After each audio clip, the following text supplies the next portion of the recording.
Katsina families turn to eating leaves as economic hardship deepens. Jigawa flood death toll rises to 30,000 left homeless. NLC slams federal government for intimidating labor leaders. Ajero defies police, reschedules meeting to August 29. On the international scene, manhunt in Nairobi, a suspected serial killer escapes police custody.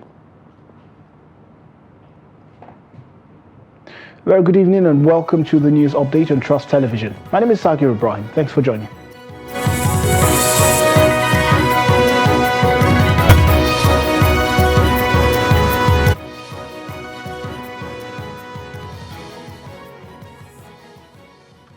And to details now, as the cost of living crisis continues to ravage families and communities across Nigeria, some Katsina residents are now surviving the harsh economic realities by eating what is locally known as Tafasa leaves and other grasses.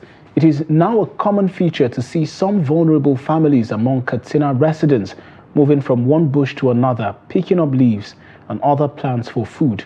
Abdullahi Yamadi followed some of these families in their search for some of the plants and now reports. This is the peak of hunger and economic starvation in Katsina. Families here often go to bed on empty stomachs or with little or nothing to eat as food, while many are not sure where their next meal will come from. The cooked cassia tora leaves, locally known as Tafasa, is mixed with powdered groundnut cake, otherwise known as kuli kuli, or in the alternative mixed with corn powder, cooked as in what is locally known as dambu before serving. However, necessity, they say, is the mother of invention. Most families are now forced to eat the leaves without the mixture of any ingredient, just to put body and soul together or go to bed on empty stomach. Cassia tora, locally known as Tafasa, mostly grows in a very unhygienic environment. That notwithstanding, some people have no choice because from what we pick, we eat and sell the remaining in order to get transport fare to come back the next day and search for more. This is our only means of livelihood and we don't regret it because some years back we were comfortable. If we are poor today, it is because of bad governance.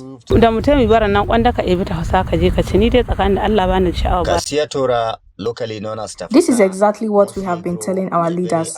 Even when we participated in the End Bad Governance protest, that you don't need to be told that there is hunger in the land. With all our abundant natural resources, are you saying Nigeria is a poor country? All we are asking is for improved security and access to affordable food. Many families are becoming more malnourished, vulnerable, and potential recruits to bandits and other criminal elements, which is a dangerous situation for the continued existence of a peaceful society like Nigeria.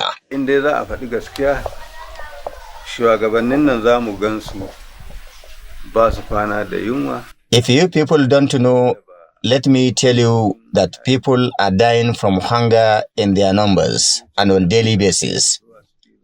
Mr. President said he has declared state of emergency on hunger. But since then, what happened? What are the state governors doing? Just waiting to receive allocations from the center? No. That's unacceptable. If really our leaders are patriotic, they should address hunger and insecurity to save Nigeria from imminent collapse. Hunger can lead to anarchy, which may endanger its corporate existence as a single entity.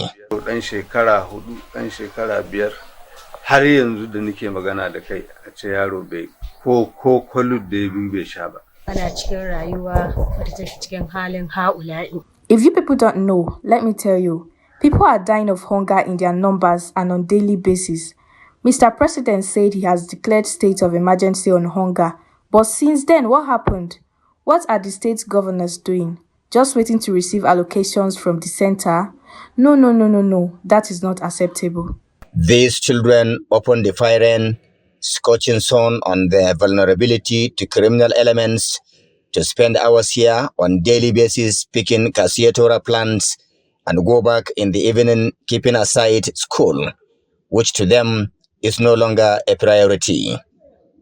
According to these children, how to survive the current economic crunch is number 1, 2, and 3 priorities, and derive no pleasure out of eating from the leaves or other grasses, saying they prefer it than resorting to street begging, which is no longer lucrative, or engaging in any act capable of tarnishing their image.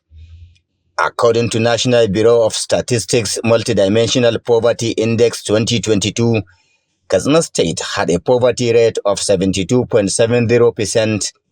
In contrast, over 7 million out of 10.2 million inhabitants are poor, depriving households the economic accessibility to nutritious food, quality health care, water and sanitation, among many others.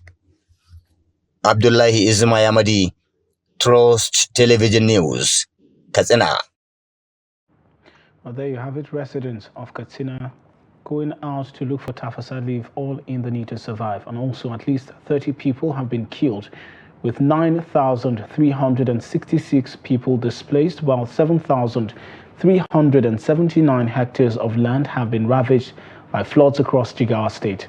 Also, 4,699 houses have been affected by the floods.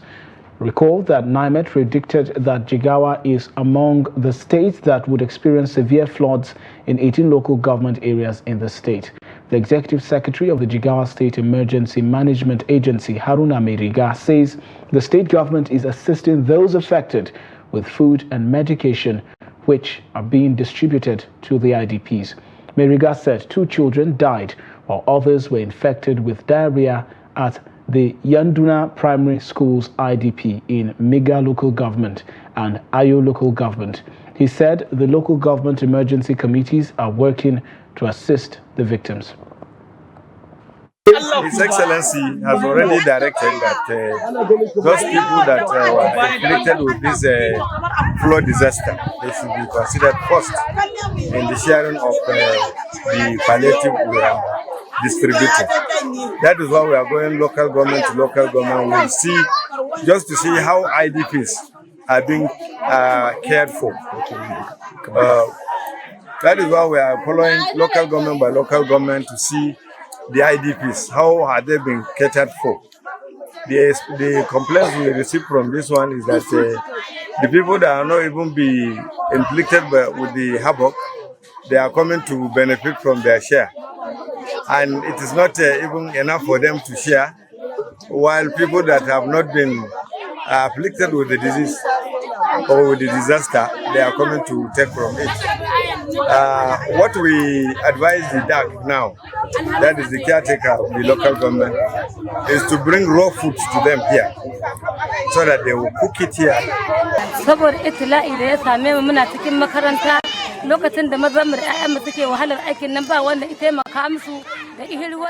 We have been severely affected by the flood. Our husbands have tried their best to get us out of the flood-prone areas, but all to no avail. We have spent 3 days in this place, so we are hungry.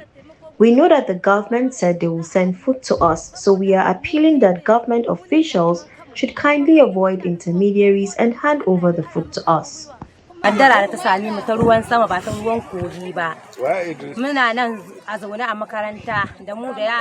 We have resigned to fate that this was destined to happen. We are living in this school with our children at the moment. So we thank the state governor and we pray that God will uplift him and increase his wealth.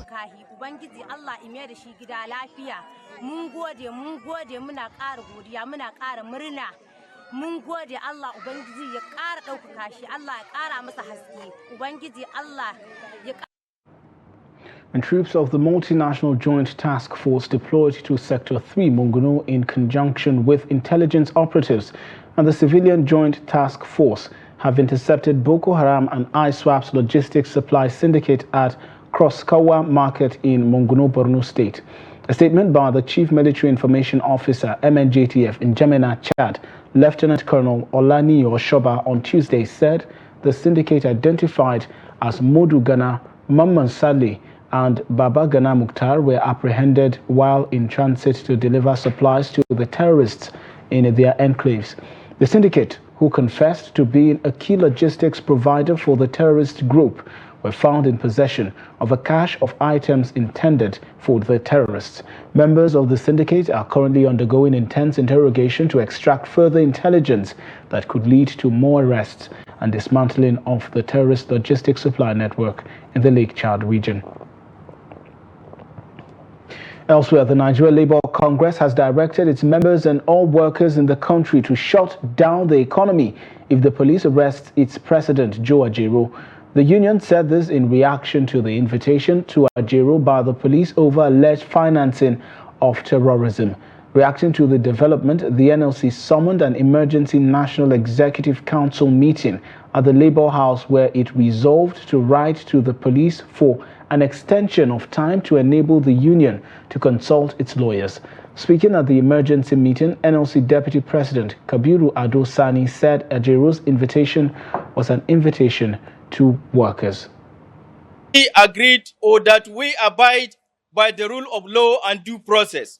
We will honor the invitation of the Nigerian police because we are not faceless organization, but we believe that we need an extension of time after consultation with our lawyers, because this invitation was extended to the Congress President yesterday and asked to report at the police by 10 a.m. today. So we are already working with our lawyers to look for extension of time.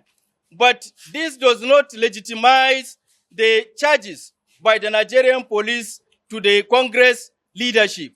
And secondly, we resolve that in an event our Congress president was arrested or detained at any moment, we put our appellate on red alert to mobilize our membership across the country that all workers in this country should down-tool their services. This is the resolution. Meanwhile, the president of the Nigeria Labour Congress, NLC, Joe Ajaero, says he won't be available this Tuesday for the interview of the Nigeria Police Force regarding an allegation that borders on terrorism financing. The Labour leader, however, said he would honor the invitation next week, Wednesday, being August 29, 2024, arguing that he had already scheduled other engagements for the day. On Monday at about 6 p.m., the police summoned Ajaero for questioning over an alleged link to terrorism financing, cybercrime, and other allegations. This was contained in a letter issued from the Office of the Deputy Commissioner of Police Intelligence Response Team, Department of Force Intelligence.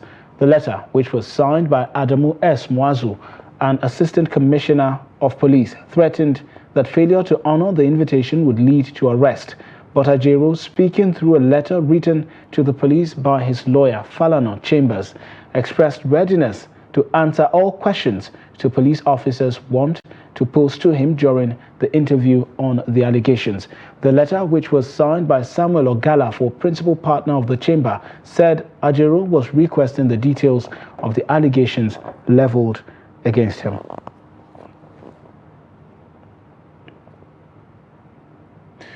Now, the Kano State Independent Electoral Commission, KANSIAC, said there is no going back on the cost of nomination forms earlier announced by the Commission for the conduct of elections in local government councils.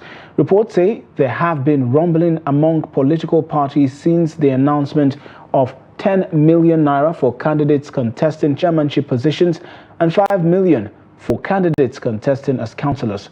But reacting to the concerns on the issue, the executive chairman of the Kano Independent Electoral Commission, KANSIAC, Sani Lawan Malumfashi, said there is no going back on the amount earlier announced. KANSIAC had set October 1st as the date for the commencement of sales of forms and October 18 as the date for submission of all completed forms. Similarly, the new Nigeria People's Party, the NNPP in Kano, has set 500,000 naira and 150,000 naira as nomination fees for chairmen and councillors, with expression of interest fees set at 100,000 naira and 50,000 naira respectively.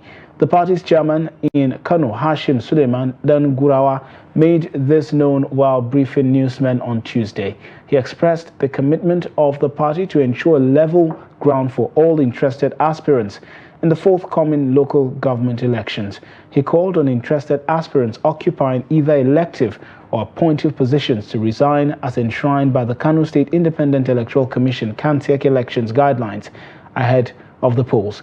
The NNPP chairman also emphasized that the party has set up a screening committee to not only screen prospective candidates from the party, but also check their academic background as well as conduct drug-related tests on them.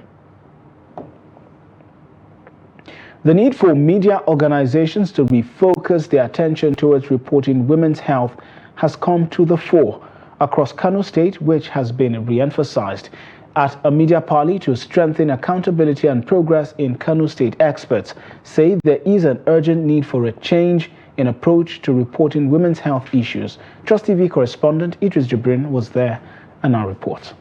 Organized by the Kano State-led accountability mechanism with the support from Pathfinder International, this media interactive meeting is geared toward encouraging journalists to report issues related to women's health across Kano State by holding the government and relevant agencies accountable.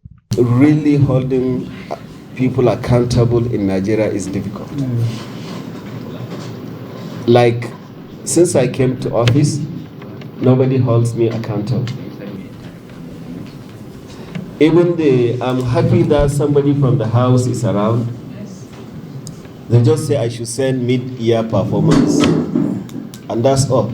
Over the years, government and non-governmental organizations have been working to find a lasting solution to women's related issues, which are believed to be poorly or completely underreported by the media. Hence, these experts believed that the need for change in approach is necessary. Where exactly are we? Perhaps in strengthening this and then measuring progress, we need to also look at, are we really doing the right thing? One of the things is changing mindset, changing approach. One of the approaches is this: the monitor, review, and act. Is this still the same? Is it still holding us accountable? There's always a sad story looking at our indices of maternal mortality and perinatal mortality. So it's very crucial for us to have this kind of rally, because I think even though there are so many strategies in place that really accounts for all what is happening, even the poor indices, but then I think this is another avenue for us to see how we are going to brainstorm and have more ideas to strengthen the women's health, especially the girls' aspect. According to the Kano State-led accountability mechanism, the problem of funding, training and manpower are some of the issues that needs to be addressed despite pocket of achievements recorded within the last couple of years. There are a lot of barriers, if we look at it, that constrain women to access that contraceptives as they were. So these barriers can be education, can be lack of capitals, economic aspect, a lot of things. So A360 doesn't just focus on that contraceptives. We look at how we can support women to break those barriers. While the media is expected to redouble its efforts toward reporting women's health, experts also promise to collaborate with journalists in providing data that will aid the work of the media in strengthening their commitments. Idris Jibrin, Trust TV News, Kano. You're watching the news update on Trust Television. More news after the break. Thanks for staying with the news update on Trust Television. Now a recap of our top stories again. Katsina families turn to eating leaves as economic hardship deepens. Jigawa flood death toll rises to 30, thousands left homeless. And to more stories now. In observance of the 2024 World Humanitarian Day, the United Nations, in partnership with the Adamawa State government, has made an urgent call for enhanced protection of aid workers. Speaking at the event, United Nations resident and humanitarian coordinator Mohammed M. Fall, alongside Adamawa State Governor Ahmadu Umaru Fintri, emphasized the growing risks faced by those delivering vital aid in conflict zones and disaster-stricken areas. They stressed the need for stronger measures to ensure the safety and security of these humanitarian heroes whose efforts are crucial in alleviating the suffering of vulnerable population. Trust TV's Gibson Suatigo reports from Yola. According to the 2024 report on the protection of civilians in armed conflicts, over 4,500 civilians lost their lives due to ongoing conflict in northeast Nigeria in 2023. This alarming statistic is part of a global trend that saw 288 workers killed across 33 countries last year, making 2024 as the deadliest year on record for the humanitarian community. In northeast Nigeria alone, 48 workers were killed, 6 were kidnapped, and 8 were wounded. During the World Humanitarian Day commemoration, Adamawa State Governor Ahmadu Umar Fintri, represented by his deputy Professor Kaleta Bofarauta, called for sustained efforts and support for finding durable solutions for displaced persons. He emphasized the importance of ensuring that all humanitarian operations adhere to both national and international laws to better protect those who risk their lives to provide aid. As a state, we've had our own share of conflicts, we've had our own share of violent activities, we've had our own share of displacements, and we've had our own share of our women, men, children killed in violent conflicts. The gaps are still there, but as a state, we are also making a lot of efforts to ensure that the conflict we went through, that we come to a position where humanity prevails. At the event, United Nations Resident and Humanitarian Coordinator Mohammed M. Fall called on the government, civil society, national and international non-governmental organizations, the private sector, and UN agencies to unite in addressing the immediate needs of internally displaced persons. He emphasized the importance of collaborative efforts to find lasting solutions to the challenges faced by these vulnerable populations, urging all stakeholders to work together to alleviate their suffering and restore their dignity. It is also an opportunity to remind the world our collective responsibility and stand in solidarity with and support people who have fallen victims to conflict and disaster. He urged partners, with government taking the lead, to tackle the severe food insecurity and malnutrition plowing Borno, Adamawa, and Yobe states. As the lean season approaches, 4.8 million people are projected to face food insecurity, with 230,000 children at the risk of life-threatening severe acute malnutrition. He stressed the urgency of coordinated action to address these critical issues and prevent further deterioration of the humanitarian crisis in these regions. Malnutrition don't come alone. It comes with an enormous cost on children's physical, cognitive, and intellectual development. And this is something that follows them through all the life cycle. This year's World Humanitarian Day theme pays tribute to humanitarian workers and the people they served and calls on global leaders to protect them. Gibson Adugu, Trust TV News, Yola.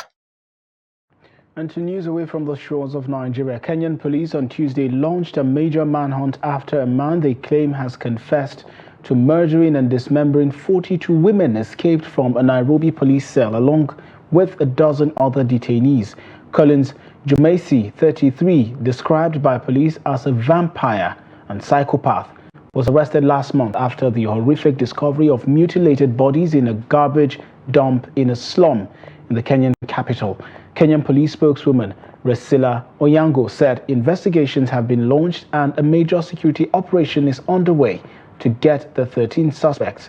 Police said in a separate statement that they had discovered the breakout when officers made a routine visit to the police station cells at around 5 a.m. to serve the prisoners breakfast. The police station is located in upmarket Nairobi district of Gigiri, home to the regional headquarters of the United Nations and numerous embassies.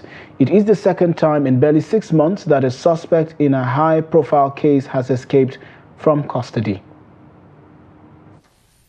Today, August 20th, 2024, morning hours, there was an incident of prisoners' escape that happened at Gigiri police station where we are as at now. 13 prisoners escaped from the cells, among them 12 Eritrean nationals who were arrested for being illegally in Kenya, and one male murder suspect, namely Collins Chumaisi Kalusha, who is connected with the Kware murder incident. Our preliminary investigation indicated that the escape was aided by insiders, considering that officers were deployed accordingly to guard the station. And in sports, Chippa United assistant coach Thambu September has revealed that Stanley Nwabali could remain at the club beyond this summer. Nwabali caught the eye with his impressive displays for Nigeria during the 2023 Africa Cup of Nations in Cote d'Ivoire. The 28-year-old has been linked with a move away from the club. Nwabali could, however, stay put at the club, with Chippa United yet to receive a suitable offer from interested suitors. And that wraps up the news update at this hour. Do not forget to follow us across all of our social platforms and catch our live stream on YouTube for more news programs and documentaries. My name is Sagir Ibrahim. Thanks for watching. Join us again.